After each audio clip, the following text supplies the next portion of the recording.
Now, since every cop in Chicago is hot on your ass, the safest route to the Vixen Club should be through the tunnels next to the Roxy. Good luck, Holmes. Hi, I'm Jimmy. Welcome to another episode of my Hitman Absolution Let's Play. In this episode, we're finally gonna get some more actual Hitman-style gameplay with targets and opportunities and all that. First, though, we need to choke out a cop and take his disguise.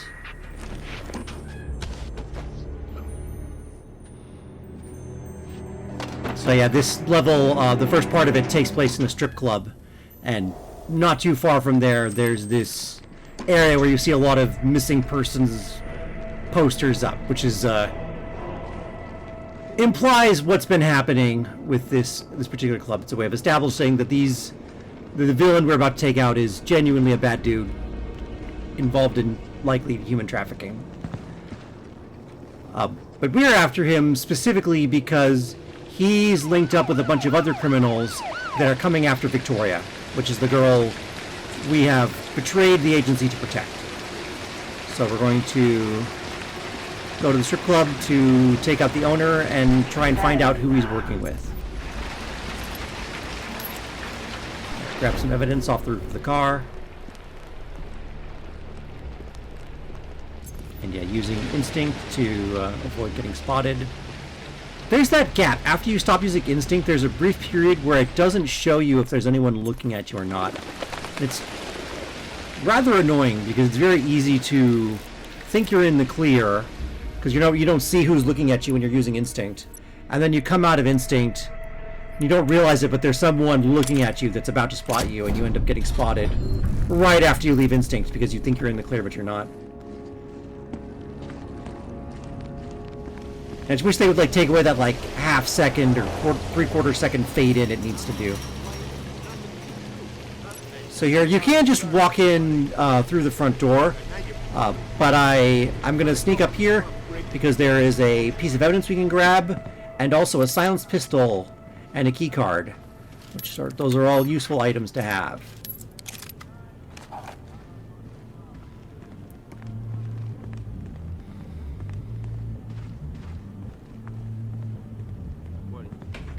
You want to see some titties? You gotta pay.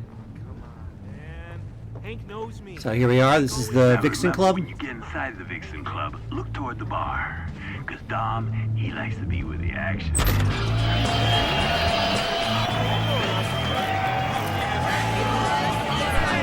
And yep, there's Don Osmond behind the bar, just like we were promised.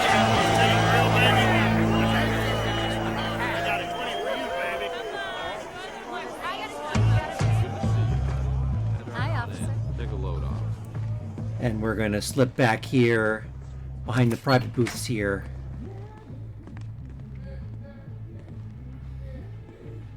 And yeah, we need to wait. Don Osmond's going to come in here. This is a one-way mirror. Oh, there, he's about to come in. The red light comes on when he's about to come in. There, a quick headshot through the glass. And that's the cinematic kill for Hitman Absolution. That's the one they show in the cutscene. Anyone there? Not a damn thing here. No! Jesus! Is that a body? A dead body? There, it took a little bit for the body to be found. Anyway, I'm editing out the waiting. So there was a bit of waiting before Don Osmond came in, and a bit of waiting in the cupboard before the security guards relaxed. And now they're just sort of patrolling, but they're not actively hunting for me. So I should be good to slip away.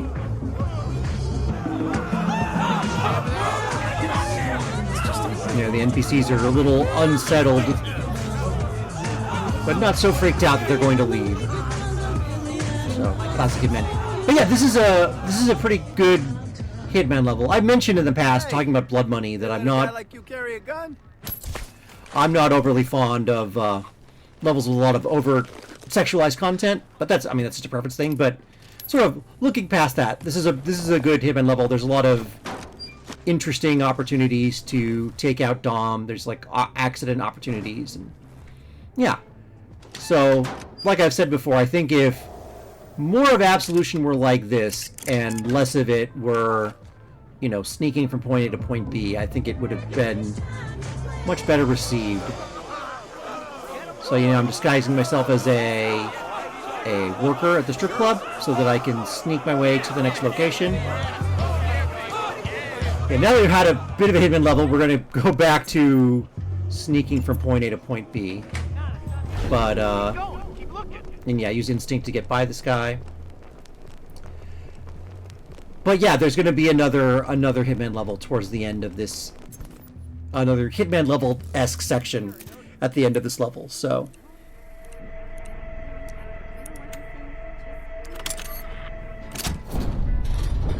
Yeah, like I said, that's sort of what makes this, these are the parts of the game that, the parts where you're actually trying to kill someone are the more interesting parts of the game. The parts where you're hiding and sneaking around I'd be going to Hawaii. Hey, hey.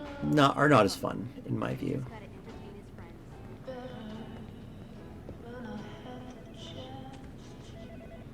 And here we're going to check Don Osmond's phone to get a lead on the guys he's been working with.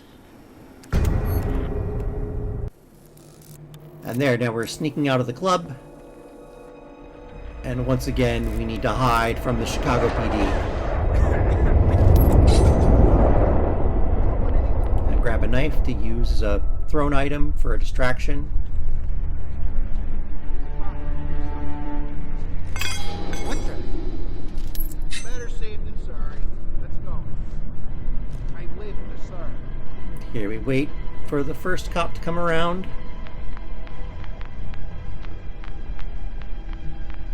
And we're going to grab him from around the corner. Yeah, all these mechanics are very similar to World of Assassination. So if you're familiar with those mechanics, this game feels very familiar.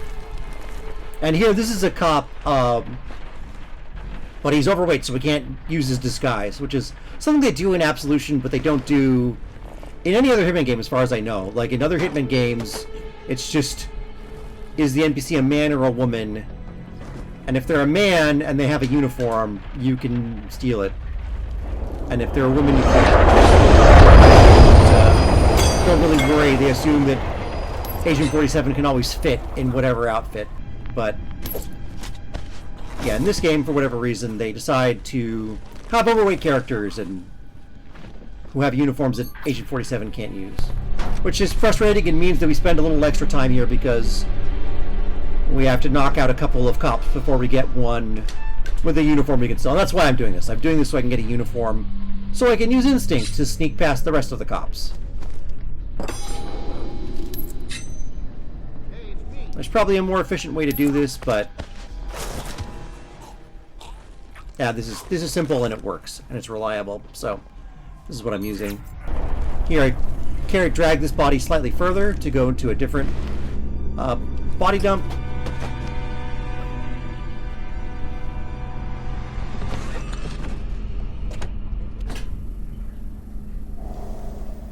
And yeah, finally got a uniform I can use. And now I can sneak on out of here.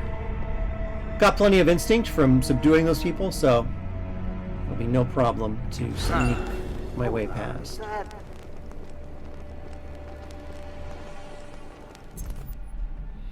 Oh, there was some evidence there. If you want to grab all the evidence, I think that might be the only piece of evidence I miss. Or there might be some later, but yeah, that's one piece of evidence I definitely miss in this level.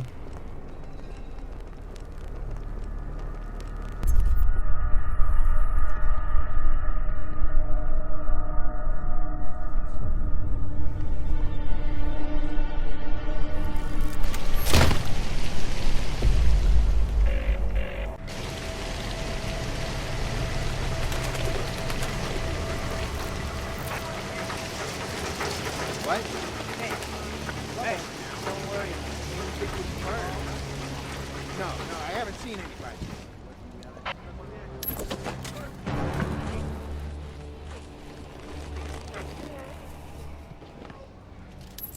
Just gonna choke this guy out and hide the body to make it easier to sneak through here.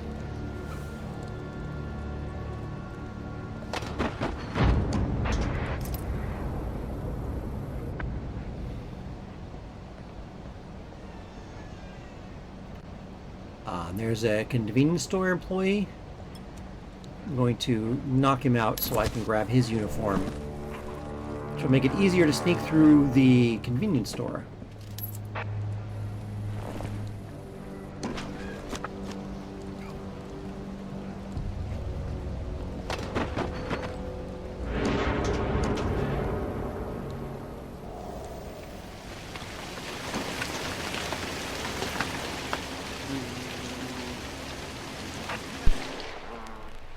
They're using instinct to blend so I can sneak past this convenience store employee. Now I'm in the store.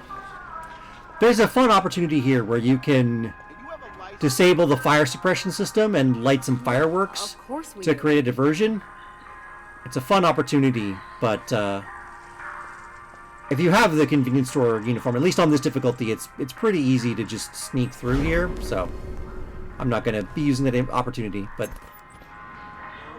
I actually like pointing that out because this is a bit of, you know, using stealth to get from point A to point B. But one thing the game does do that I want to call out is it does provide you with different opportunities for different methods you can use to sneak through the various areas. So it's not completely linear.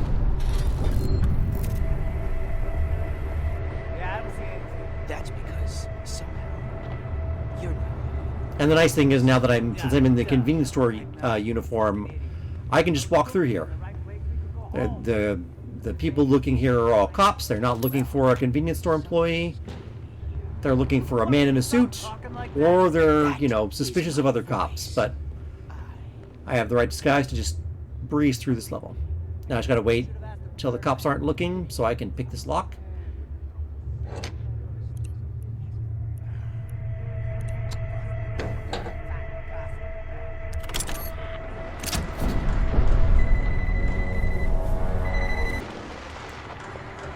And here we are back in Chinatown for Chinese New Year celebration.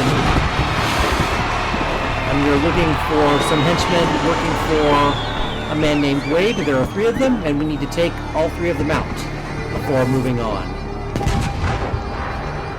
So yeah, this is nice. This level has a much better balance in terms of, you know, just pure stealth versus Hitman-style gameplay. I think if most of the game was like this, I think it would have been a better game. The other thing that I want to point out is we're already reusing levels. This is the only time they do that, where they reuse an area for, you know, for an assassination level. But it's annoying that it happens so early in the game. I feel like if this came up later in the game, wouldn't have felt so repetitive, but it feels a little bit repetitive to be visiting this area twice in quick succession. Come on, is anyone there? This is not funny. I'm gonna drop down and road him, and I'm gonna dump him. Yeah, I waited till the NPC was knocked out to avoid getting spotted there, but yeah, that works, and that's one of Wade's men taken out. So we're making good progress.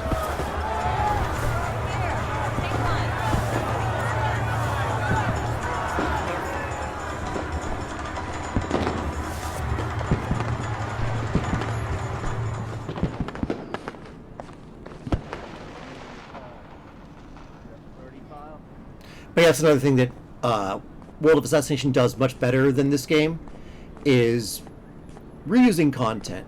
The nice thing with World of Assassination is... You. Hold on, huh? Hey! What was it? Oh, yeah, what was it? In the main fuck story, yourself. That's what it was. each level is... you only play each mission...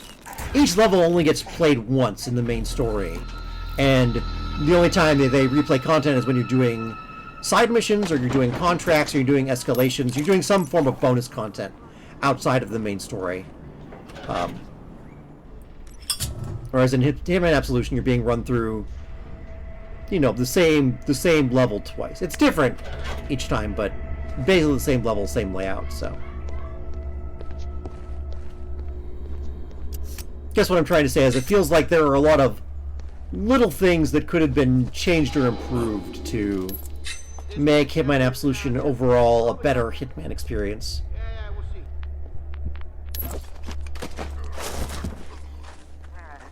And it definitely feels like a lot of the sort of weaknesses of the game are front-loaded. Like you encounter them early in the game. Like we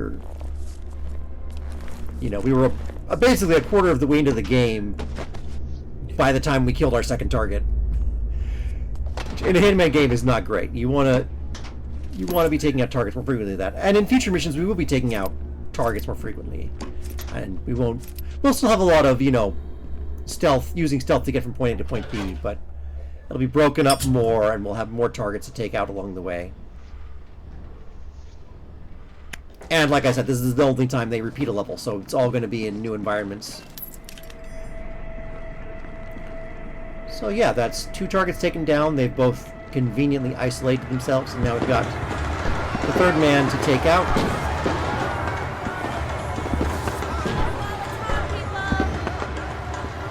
And yeah, grab the cop uniform because it'll make it easier to sneak out after I take out the target.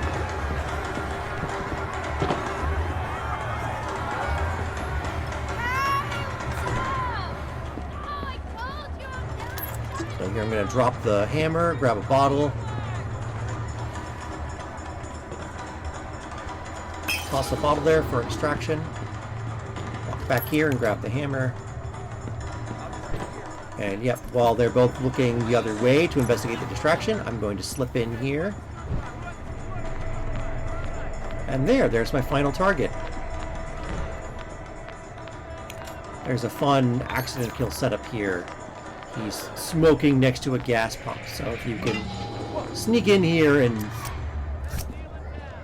open the gas pump, that's a great way to set up an accident kill. But I've gotten the other 2 with the fiber wire, so I've decided to go 3 for 3, take out all the targets with fiber wire. Now I'm going to use instinct to blend on the way out and manage to make it out of the trespassing zone before I'm spotted. And now I'm ready to exit the mission, and this will end the level. I'm going to spend a little time on the scoring screen just to show off a pet peeve. Even though I got Silent Assassin on every mission I could in this level, my overall rating is not Silent Assassin. That's just a frustration I have with the scoring system in Hitman Absolution. So yeah, thank you for watching. I will see you in the next video. Goodbye.